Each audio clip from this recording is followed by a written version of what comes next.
एक बार ढेर सा सावन में 2021 में सावन में 9 गीत लौके आयल छी। जे गीत के रचना हरे राम यादव जी केलखिन है। बहुत सुंदर गीत की रचना केलखिन। आओ नवका गीत अपने सबक बीच प्रस्तुत करी। बोले शंकर भगवान की। सावन महीना में देवघर नगरिया मनमा में बसी बसी जाए। एक भक्त महादेव से विनती अर्जी करे छथिन कि हे भोलेनाथ, हे दीनानाथ, हे समदर्शी, हे पार ब्रह्म परमेश्वर, हे परमात्मा, सावन महीना में देवघर नगरिया मनमा में बसी बसी जा। भोला भंगिया बाके मोहनी मूर्तिया हिया में गरी गरी जाए। सावन महीना में, हे सावन महीना में मोहनी सूरतिया हिया में गरी गरी जाए। भोला भंगिया बाके, हे भोला भंगिया बाके मोहनी मूर्तिया हिया में गरी गरी जाए। जय भोले।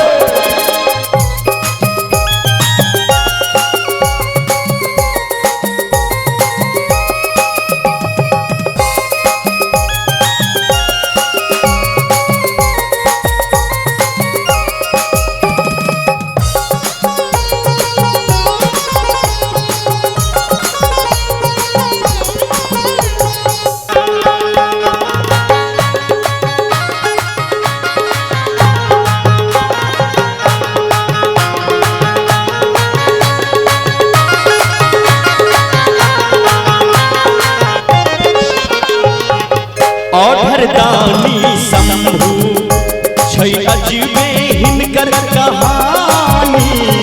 अपना ले भंगिया भिखारी, दोसर ले महादानी।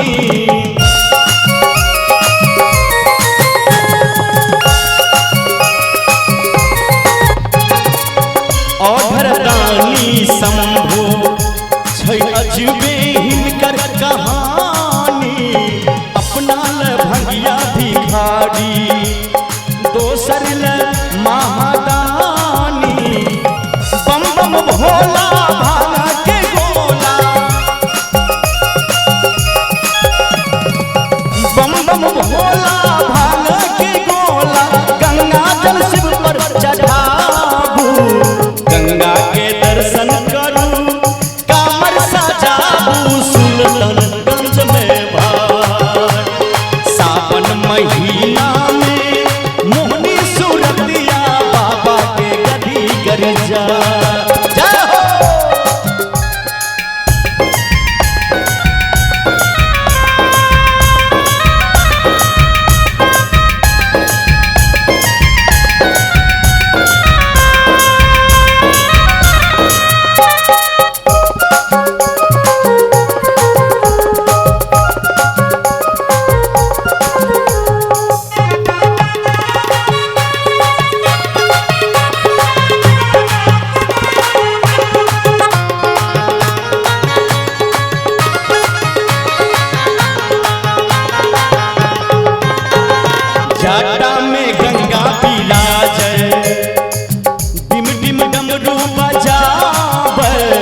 हिनकर सवारी, गर्दन में सांप फुफकारी, बाघंबर वस्त्रधारी, छन हिनकर लीला न्यारी।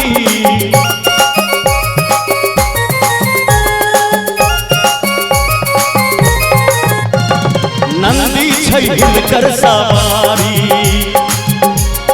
गर्दन में सांप फुफकारी, बाघंबर वस्त्रधारी, छन हिनकर लीला न्यारी। कैलाशवासी भोले दानी, कैलाशवासी भोले दानी, शिव शंभु त्रिपुरारी। गीत हरे राम के, गीत हरे राम के, शंभु गवैया बाबा के भजन सुना। गीत हरे राम के, शंभु गवैया बाबा के भजन सुना। सावन महीना में मोहनी सूरतिया बाबा के ही पूजा, भोला भंगियावा के हे मोहनी मूर्तिया हिया में गरी गरी जा।